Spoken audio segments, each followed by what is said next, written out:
The father's hands shook as he held up a photo of his teenage son during Jacob Elordi's interview about playing complex characters. Ellen was discussing the actor's latest role when she noticed the man in the fifth row with tears streaming down his face, clutching what looked like a school photo. What happened next would prove that sometimes the most important performances aren't on screen, but in living rooms where parents fight to save their children from the darkness that threatens to consume them. It was a bustling Wednesday afternoon at the Ellen DeGeneres show, and the studio was electric with excitement. 400 audience members, many of them teenage girls and young women, had gathered to see one of Hollywood's most talked-about young actors. Ellen, stunning in a sophisticated charcoal blazer with silver detailing, was thoroughly enjoying her conversation with Jacob Elordi, who looked effortlessly handsome in a perfectly fitted navy suit. His tall frame relaxed in the guest chair as he discussed his craft with surprising depth and maturity. "Jacob," Ellen said, leaning forward with genuine interest, "you've played some pretty intense characters, especially in Euphoria. How do you handle diving into those darker psychological spaces?" Jacob ran a hand through his dark hair, his Australian accent adding warmth to his thoughtful response. "You know, Ellen, it's challenging but important work. These characters, they're dealing with real issues that young people face every day. Mental health, identity struggles, family pressure. When I play Nate, I'm not just acting. I'm trying to understand the pain that drives people to hurt themselves and others." The audience listened intently, many nodding in recognition. This wasn't the typical light-hearted celebrity banter they expected, but Jacob's sincerity made it compelling. "And that responsibility," Ellen continued, "knowing that young people are watching, dealing with similar struggles, how does that affect your approach?" "It's huge," Jacob said, leaning forward earnestly. "I get messages from kids who say seeing these stories on screen helped them realize they weren't alone, or that they needed help. That's not something I take lightly. Sometimes the most important thing we can do is show that it's okay to not be okay, and that asking for help is actually the strongest thing you can do." That's when Ellen noticed him. In the fifth row, slightly to the right, sat a man in his early 50s who had been listening to every word with an intensity that went beyond typical fan interest. He had graying hair and wore a simple blue button-down shirt that looked like it had been carefully chosen for this special occasion. His name was David Chen, though Ellen didn't know it yet. What caught Ellen's attention was the way David was staring at Jacob while clutching a small photo in his trembling hands, tears streaming openly down his face. Ellen's instincts, refined through 20 years of reading audiences, told her this wasn't the emotional response of a starstruck fan. David's pain was immediate, urgent, and deeply personal. "Jacob," Ellen said gently, "hold that thought about helping young people for just a moment." Jacob paused, following Ellen's gaze toward the audience. His expression immediately shifted from entertainer to concerned human being as he noticed David's distress. Ellen stood up from her chair and took several steps toward the audience. "Sir in the fifth row, are you all right?" David looked up, startled by the sudden attention of 400 people and multiple cameras. He quickly tried to wipe his tears and hide the photo, embarrassed by his emotional display. "I'm sorry," David said, his voice thick with emotion. "I didn't mean to interrupt. It's just what he said about young people needing help, about not being alone." Ellen didn't hesitate. She walked down the steps that separated the stage from the audience, something she did only when every instinct told her a moment transcended entertainment. "What's your name?"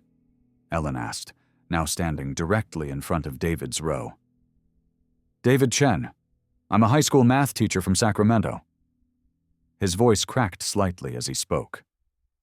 Ellen knelt down in the aisle beside David's row, her charcoal blazer spreading around her. The studio cameras adjusted to capture both of them, But Ellen's focus was entirely on David.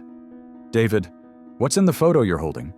David looked down at the small school picture in his hands, then back up at Ellen with such raw pain that it made everyone in the studio hold their breath. "This is my son, Michael. He's 17 years old, and 3 months ago, he tried to kill himself." The studio fell into that profound silence that happens when hundreds of people simultaneously confront something too serious for applause, too real for entertainment. From the stage, Jacob Elordi leaned forward in his chair, his celebrity persona completely forgotten as he focused on David's words with the intensity of someone who understood exactly what the father was facing. Ellen took David's hands gently, the photo between them. "David, tell us about Michael." "He's brilliant," David said, his voice growing stronger despite his tears. "Honor student, plays violin, wants to be an engineer. But last year everything changed. He started withdrawing, stopped eating, quit the school orchestra.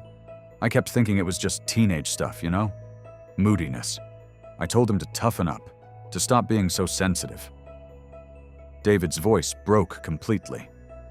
"The night he took those pills, he left me a note saying he was sorry he couldn't be the strong son I wanted, that he was tired of disappointing everyone, especially me."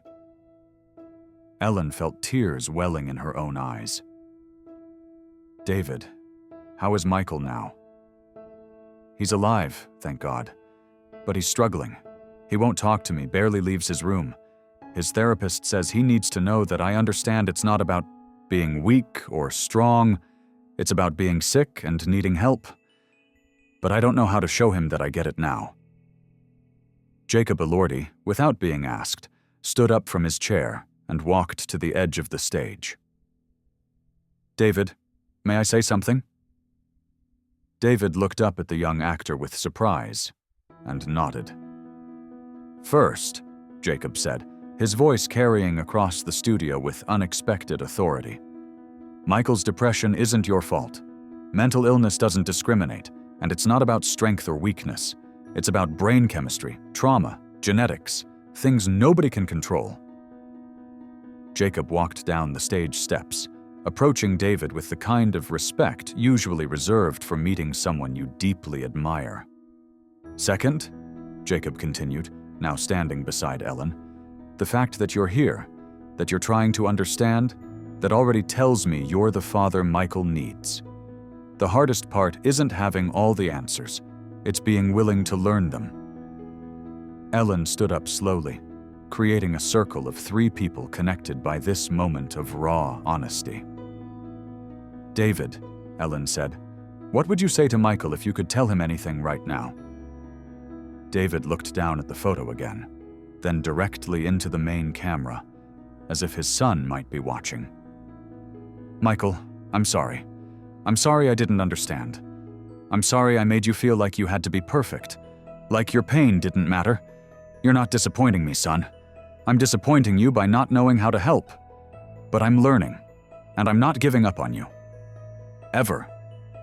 The audience began to react emotionally, not with applause, but with the kind of recognition that comes from shared experience.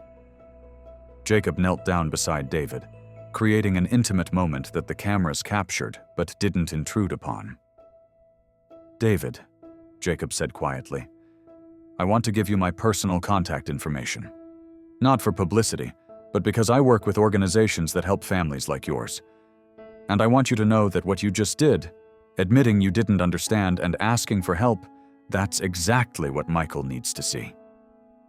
Ellen began removing her charcoal blazer, the one that had become her signature for this season. "David," Ellen said, "this blazer has been with me through some of my most important interviews. But today it's witnessing something more important than any celebrity story. It's witnessing a father's love strong enough to change." She placed the blazer around David's shoulders. "I want you to wear this home to Michael. I want you to tell him that 400 people and millions of viewers heard your love for him, and that his story matters." But the moment that brought the entire studio to tears came when Ellen asked David what he wanted other parents to know. "I want them to know that man up and get over it aren't helpful," David said, his voice steady now. "I want them to know that depression looks different than you think it does. And I want them to know that getting help isn't giving up. It's fighting back." Jacob reached into his jacket pocket and pulled out a small card. "David, this has the number for a support group specifically for parents of teens with depression. They meet every Thursday night via video call. You don't have to figure this out alone." 3 months later, David Chen appeared on the Ellen DeGeneres show again. But this time he wasn't alone. Michael, healthy and smiling, sat beside his father as they discussed their journey through family therapy, medication adjustment, and the slow process of rebuilding trust. Jacob Elordi, who had stayed in regular contact with the family, appeared via video to congratulate Michael on his acceptance to engineering school. The segment sparked a national conversation about teen mental health and the pressure society places on young men to hide their struggles. David became an advocate for mental health awareness in schools, and Michael started a peer support group for teenagers dealing with depression. Ellen learned that day that her job wasn't to interview famous people about their latest projects. Her job was to create space where real struggles could be acknowledged, where shame could be transformed into action, and where fathers could learn to love their sons exactly as they are. Jacob Elordi learned that the most important performances happen not on movie sets, but in living rooms where families choose vulnerability over perfection and love over fear. And David Chen learned that sometimes the strongest thing a father can do is admit he doesn't have all the answers and ask for help learning them. Because the most powerful stories aren't about people who have everything figured out. They're about people who love enough to keep trying, even when they don't know what they're doing, and the strangers who choose to help them find their way.